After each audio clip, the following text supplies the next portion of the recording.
and welcome to the Divorce Lab. We're a group of independent professionals working to help educate the public on various topics related to divorce. I am Carrie Goldring, a certified divorce lending professional who specializes in mortgage planning. And I'm Mark Avezai. I'm a certified divorce financial analyst. I work primarily in Troy, Michigan. Hi, I'm Jim Chryssikos. I'm a family law attorney and mediator located in Troy, Michigan. So let's get started with today's show. But let's take that example and let's flip the script for a minute and say, now I'm representing the business owner, the doctor. And I come back at you and I say, but Ben, yeah, there's $100,000 in expenses on the corporate tax return. Maybe some of those were for personally benefited the owner, cell phones, car, let's say, but surely some of them were business related, marketing, maybe not so much for a medical practice, but office expenses, office supplies. I mean, surely there's some legitimate business expenses, and then there's surely in most cases some personal benefits. And when you're in that position of trying to parse out which is which, how do you go about doing that, and what kind of questions do you ask? How deep down that rabbit hole would you usually get? So it's a really, really good question. And it depends on which side you're working for. And let's just talk about this from a practical standpoint, okay? We have clients, and our clients are paying our bills, okay? And the reason I say that is because when I'm working for the business owner, and let's generalize here and say that it's the husband, more often than not, and much more often than not, if I say, well, if I go to my client and I say, I don't believe you, I'm going to investigate you by looking at your bank statements, your credit card statements, your QuickBooks, your general ledger, all of those things, and I'm going to verify everything that you're telling me. They're going to fire me and tell me to go jump in a lake and not pay my bill. So almost nobody is going to pay their own expert to investigate them.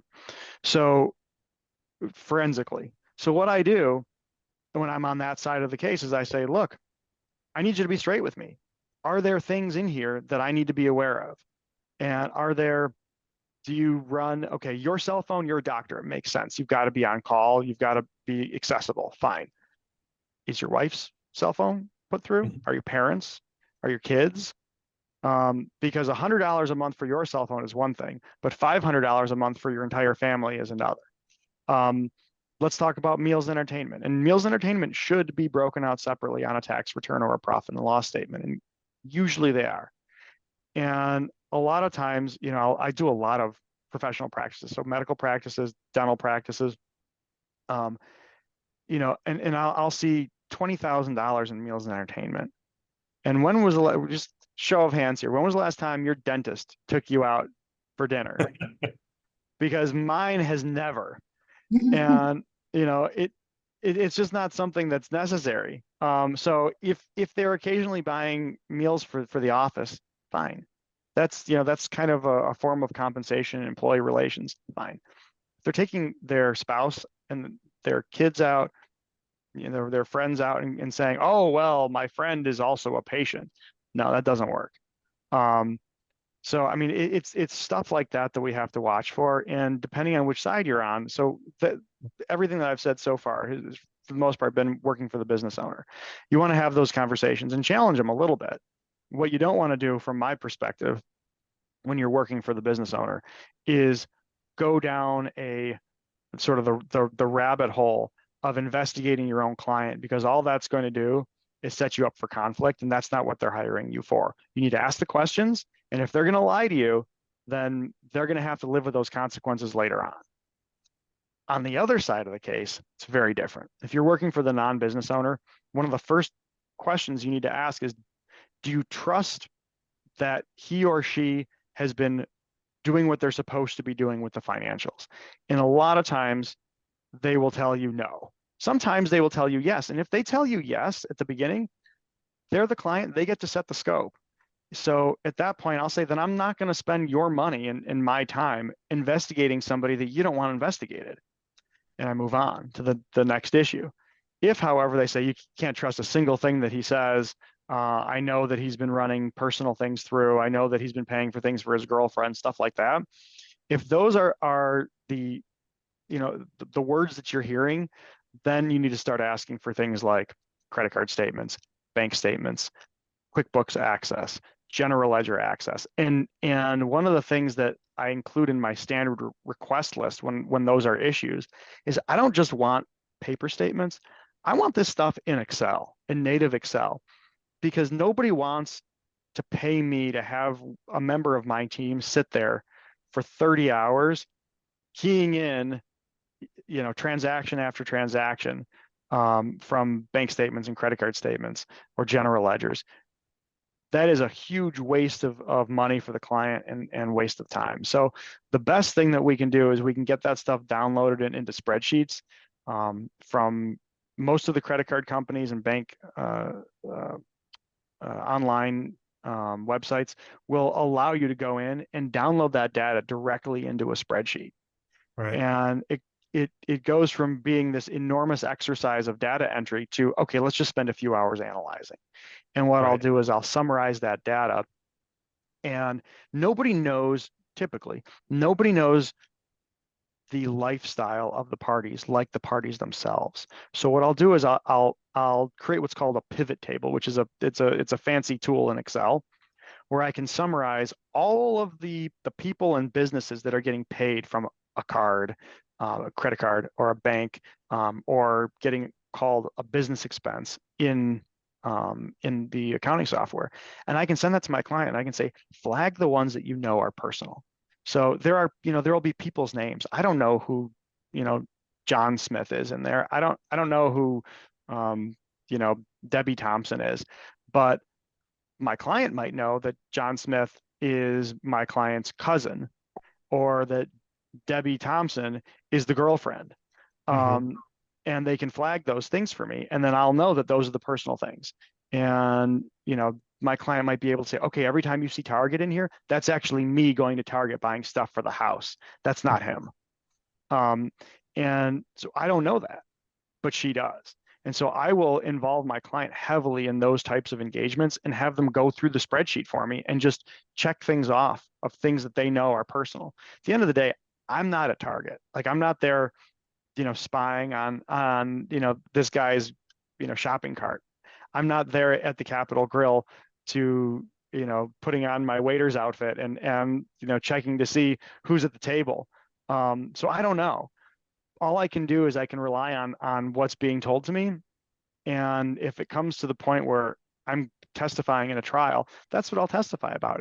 This is based on representations from my client, is that he or she knows that these charges are not business because of whatever reason they're going to give when they're testifying.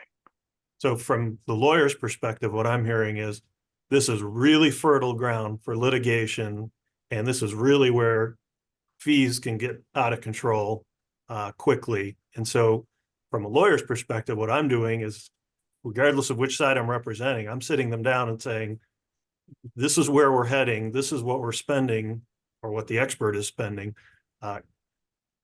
Is this where we want to go? So if I'm representing the non-business owner spouse, how much are we chasing? And is there cost benefit to doing it? And I would typically include you, the expert, in that conversation.